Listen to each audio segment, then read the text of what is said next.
A continuación, Salud Dental.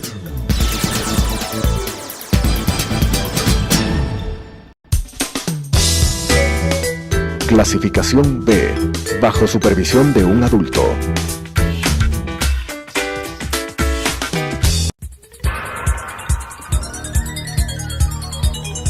Las opiniones vertidas en este espacio por la producción y dirección del programa son de exclusiva responsabilidad de sus autores y de quienes intervienen en ellos.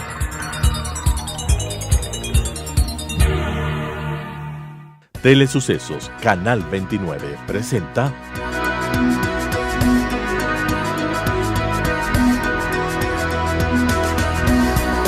Salud Dental. Bienvenidos.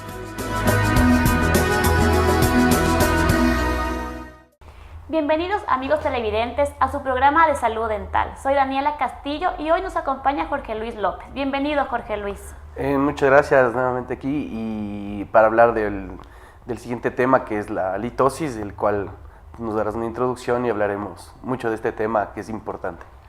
Bueno, como definición, la halitosis es el mal aliento, es decir, un conjunto de olores desagradables que se emiten a través de la boca.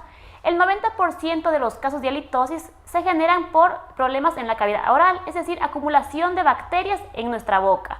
Como vemos en la siguiente imagen que va a salir en su pantalla, tenemos que la halitosis se puede presentar por las bacterias que se encuentran en el dorso de la lengua, también en las superficies de los dientes. Estas bacterias emiten una descomposición y un mal olor. También se las puede encontrar en la garganta, en las encías. Cuando las encías están sangrando, significa que están sucias por dentro y presentan muchas bacterias. En la siguiente imagen podemos ver cómo el 90% es por causa de bacterias en boca, en dientes, en la lengua. Como vemos, esta lengua blanquecina es una lengua con placa bacteriana. Y también en un pequeño porcentaje tenemos que la halitosis se genera de un lugar extraoral, es decir, no en la boca, sino que también a nivel sistémico. Y esto se va a dar frecuentemente por enfermedades del tracto respiratorio, del sistema digestivo o incluso asociado a otras enfermedades que vamos a tratar más adelante. Así que bueno, Jorge Luis, comencemos hablando cómo se manifiesta este mal aliento, esta halitosis. Bueno, las causas principalmente de esta halitosis oral que pueden ser patológicas o no patológicas. Las de tipo no patológico comienzan desde el aliento matutino, sobre todo en personas que ayunan o se saltan una comida entre periodos del día, puede producir un mal aliento o una halitosis de tipo no patológica. La edad también es un factor del que se habla. Las prótesis dentarias, sobre todo las prótesis mal adaptadas, puentes fijos, que están mucho tiempo ya y que se acumula placa dentobacteriana y bacterias que producen este acúmulo y mal olor.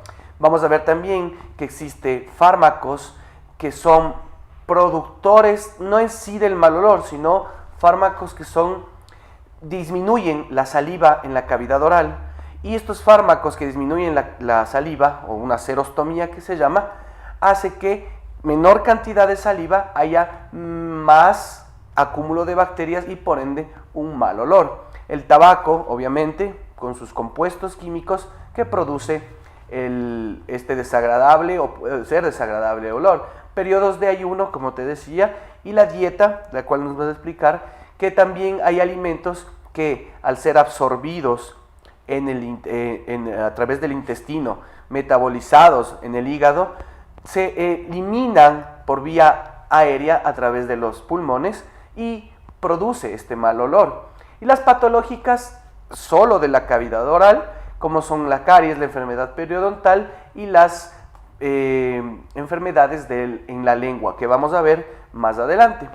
Aquí tenemos una prueba de que la gingivitis, el acúmulo de placa, la enfermedad periodontal, es uno de los principales factores de mal aliento.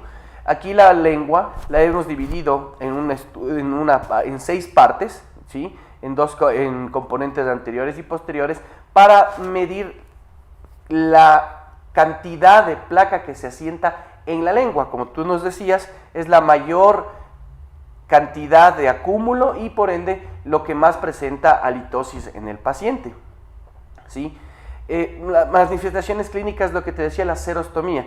Podemos al haber menos saliva, aumenta el número de caries, la lengua se vuelve más seca y eritematosa y produce esta causa de serostomía o falta de saliva que da mal aliento. También hay causas para que haya serostomía, aparte de fármacos, los procesos de pacientes que han recibido radioterapia o quimioterapia en enfermedades de cáncer oncológicas, ¿sí? Y también ciertos pacientes que presentan disminución de saliva por enfermedad de glándulas salivales, como hay un síndrome que se llama el síndrome de Sjögren, en el cual hay disminución de la saliva y que aumenta la probabilidad de caries, aumenta el mal aliento. Eso en lo que causa de este tipo, ¿no? La litosis fisiológica, aparte el despertar en la mañana, hay un acúmulo de bacterias de toda la noche, es hasta cierto punto normal esta litosis. Una vez que la persona desayuna o come su primera comida del día, y más el cepillado o enjuague dental, esto disminuye las bacterias en un 80-90%. Luego esto se vuelve a formar y si la litosis persiste es porque hay algún problema de este tipo o sistémico también, ¿sí? También tenemos la litosis patológicas orales. ¿Qué casos nomás hay de esta halitosis de tipo patológico? Que puede haber mal aliento en la cavidad oral.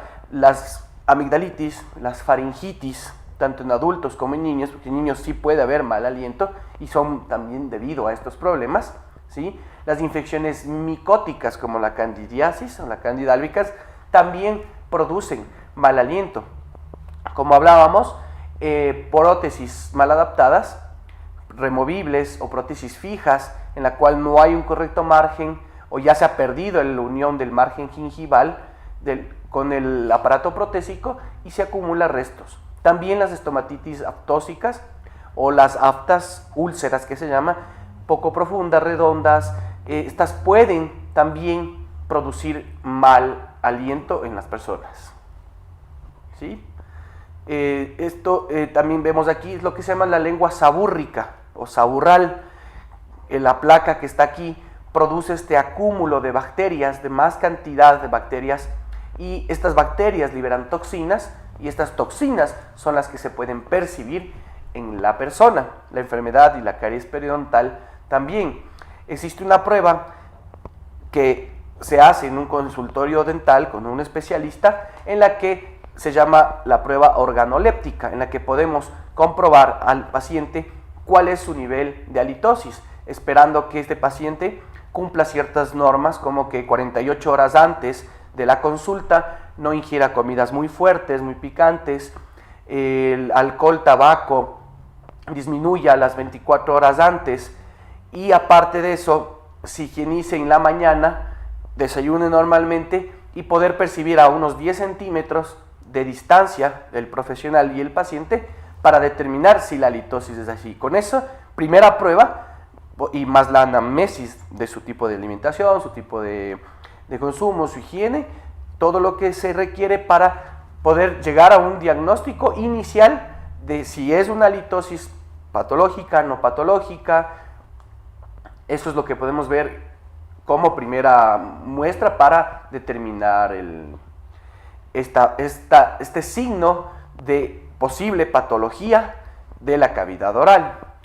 Los fármacos que dan halitosis, principalmente los fármacos que se les llama, que disminuyen la secreción salival, los antirreumáticos, los antihipertensivos también producen disminución de la saliva, también los antipiréticos ciertos como el Tempra en muchos estados pueden llegar a producir una baja de saliva en el organismo. Sí, también vemos aquí las halitosis extraorales, principalmente son las sinusitis, ¿no? La sinusitis de tipo crónica, en la cual está afectado los senos maxilares, los senos paranasales, y este olor puede venir desde la nariz hacia la cavidad oral, entonces también se convierte en una halitosis de tipo extraoral. ¿Sí?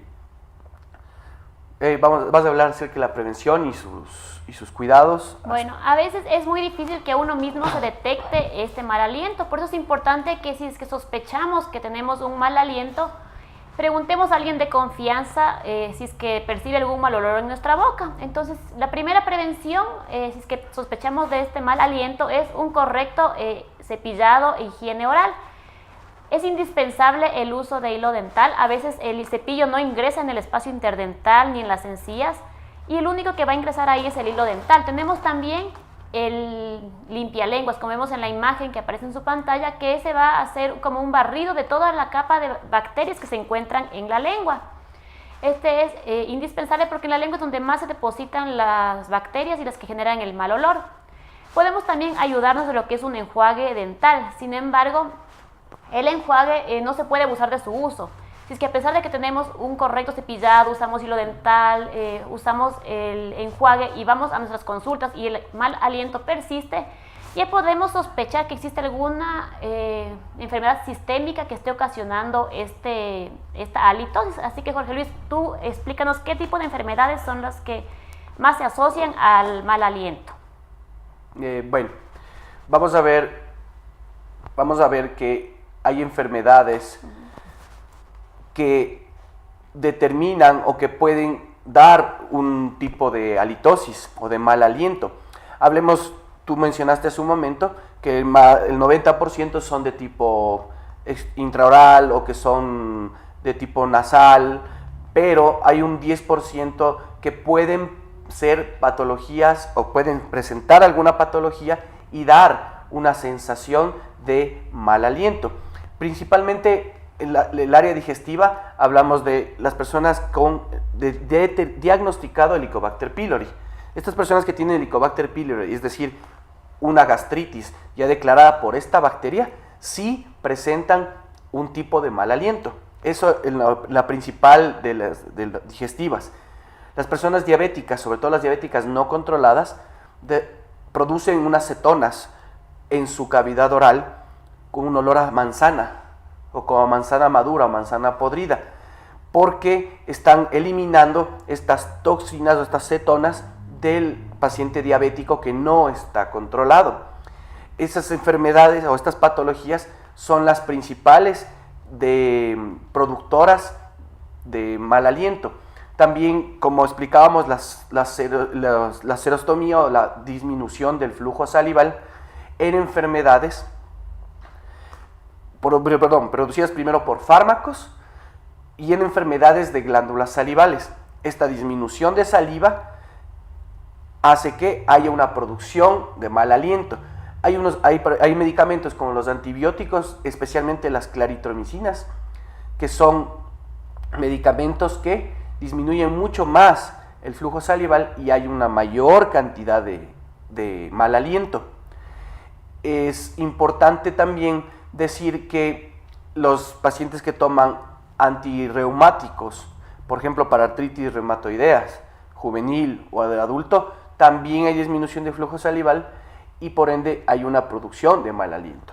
Como te decía, son un 10% de patologías y que debe ser primero diagnosticado si es intraoral, si es no patológica o si es patológica. Eso es importante de determinar en la halitosis.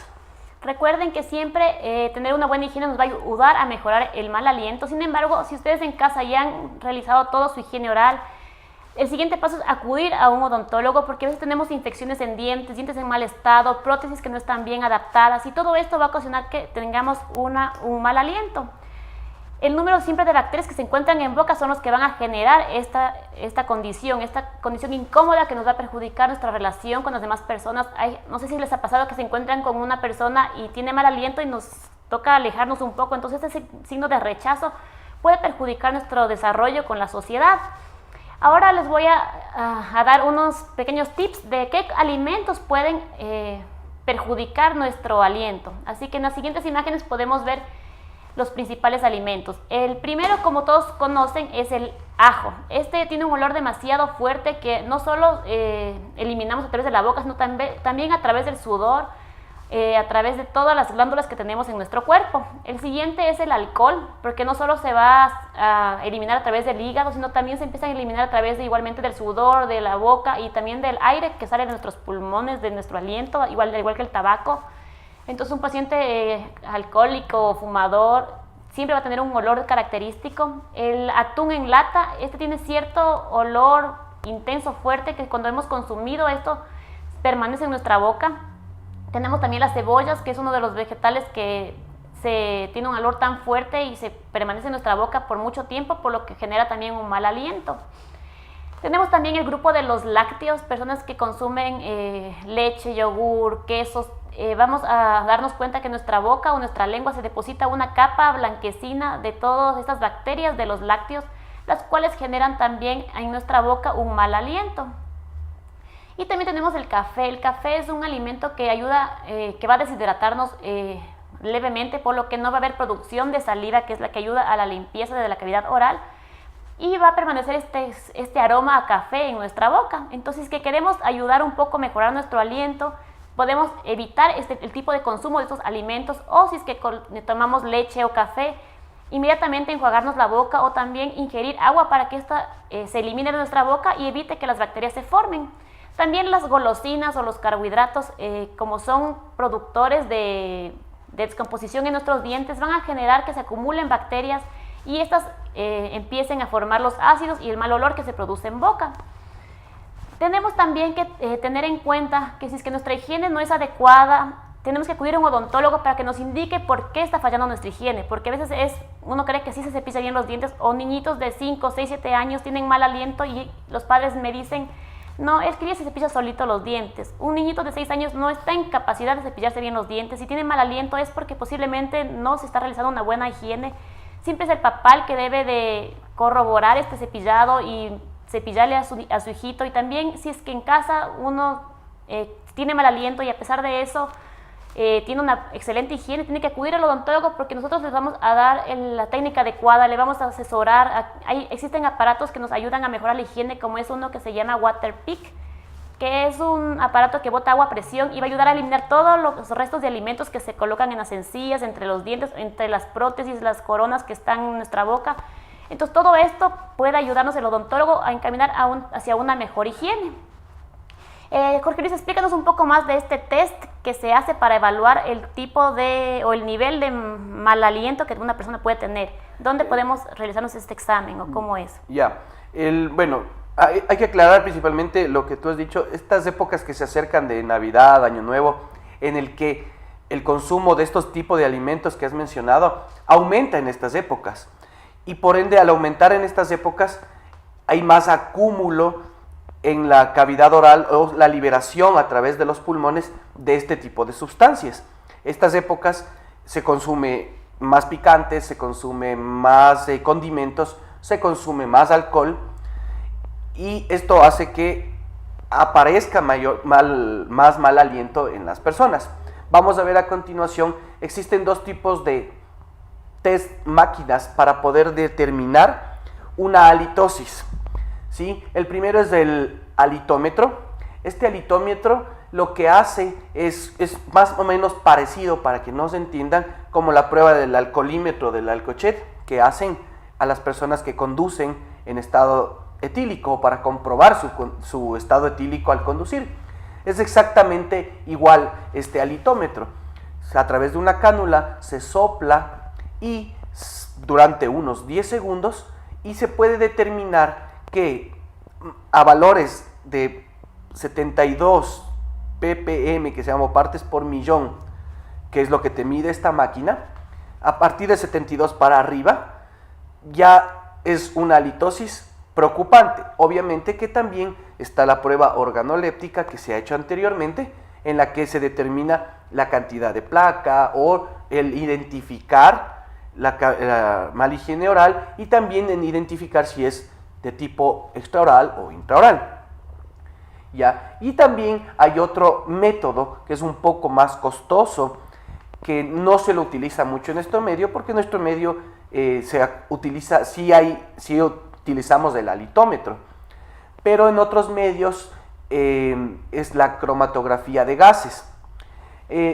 Al liberarse gases, estas bacterias que se acumulan en la cavidad oral, hay gases como el sulfato de hidrógeno, el mercaptano de metilo y el dimetilsulfuro. Estos 3 tipos de gases tenemos todas las personas en la cavidad oral, pero cuando estos aumentan por ciertas condiciones, como hemos visto, entonces este cromatógrafo de gases lo que hace es medirte medidas de 112 partes por millón del mercaptano, por ejemplo, ya nos da una idea de que está un proceso de sulfatos que se están emitiendo por la cavidad oral. Entonces este patrón, esta máquina que te permite medir eso, es muy interesante, es muy bueno. Sí es un método costoso, pocos lo tienen aquí, pero el halitómetro es una gran medida para, junto a las pruebas de diagnóstico realizadas, poder determinar esta halitosis en el paciente y poderle dar una solución a largo plazo de personas que están sufriendo este tipo de problemas. Recordemos que principalmente el problema es algo que no nos podemos sentir nosotros mismos. A veces uno se acostumbra a su olor, no podemos decir, tengo mal aliento. Es muy difícil que una persona misma pueda detectar este olor.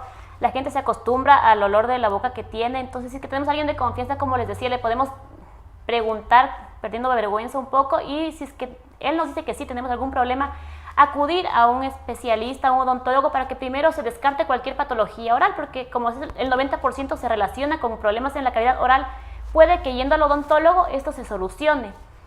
Hablemos un poquito de lo que es el tratamiento. Cuando ya diagnosticamos que es una halitosis, digamos, por una infección viral o una infección por hongos o por algún tipo especial de bacteria que no sea muy común. Bueno, para el tratamiento de los diferentes tipos de halitosis está encaminada al principal diagnóstico que se ha encontrado, ¿sí?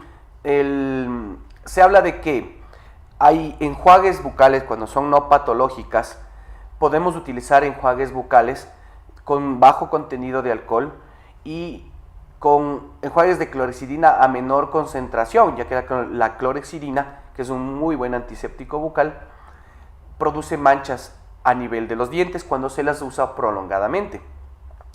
Se usan sustancias o estimuladores de saliva. En el caso de las personas con serostomía o con baja de saliva, se utiliza medicamentos para aumentar este flujo salival.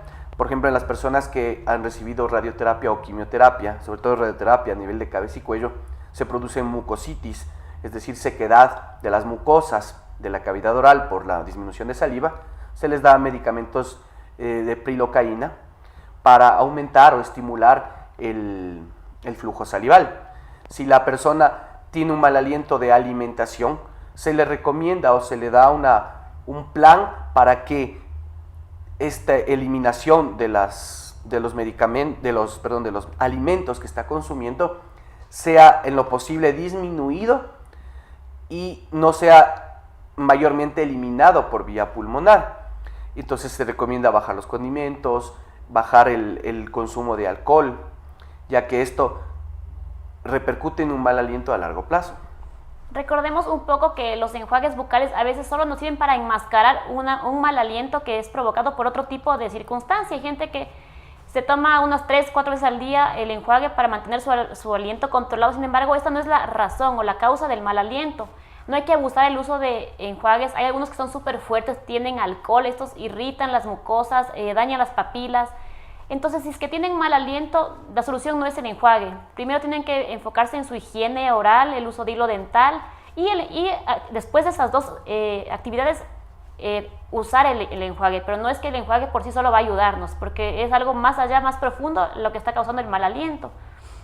El triclosan también se dice que es un sulfato que ayuda a limpiar la cavidad oral y a disminuir el mal aliento. No es aconsejable masticar caramelos, chicles, que te opaquen esos signos que tienes, porque lo que hacen, junto con los enjuagues, al tratar de nosotros mismos tratar la halitosis, es que vamos a opacar los signos de mal aliento por un momento, pero va a haber un rato en que nos descuidamos y el mal aliento vuelve. La causa original es la que comienza a dar problemas y esto hace que muchas personas, cuando tenemos mal aliento, no nos digan o nadie nos informe de esto, hasta que llega un momento en que nosotros mismos podemos a veces darnos cuenta y vamos a llegar a este punto. Bueno, con esto llegamos al final del programa. Espero que todos estos consejos e información hayan sido muy valiosa para ustedes en casa y recuerden que si necesitan alguna consulta, acudir a nuestro consultorio. Estamos ubicados en Dental Implant Center, en el Centro Médico Meditrópoli o en el Hospital de los Valles. Estaremos gustosos de atender cualquier tipo de duda y también si es que tienen este problema, acudan a nosotros para encaminarles hacia una mejor higiene o tal vez tratar algún problema de infección o algún tipo de problema que tengan en su cavidad oral. Hasta un próximo programa. Las opiniones vertidas en este espacio por la producción y dirección del programa son de exclusiva responsabilidad de sus autores y de quienes intervienen en ellos.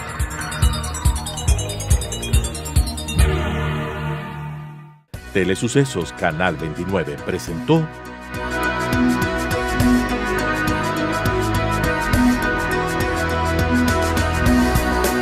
Salud Dental. Hasta la próxima.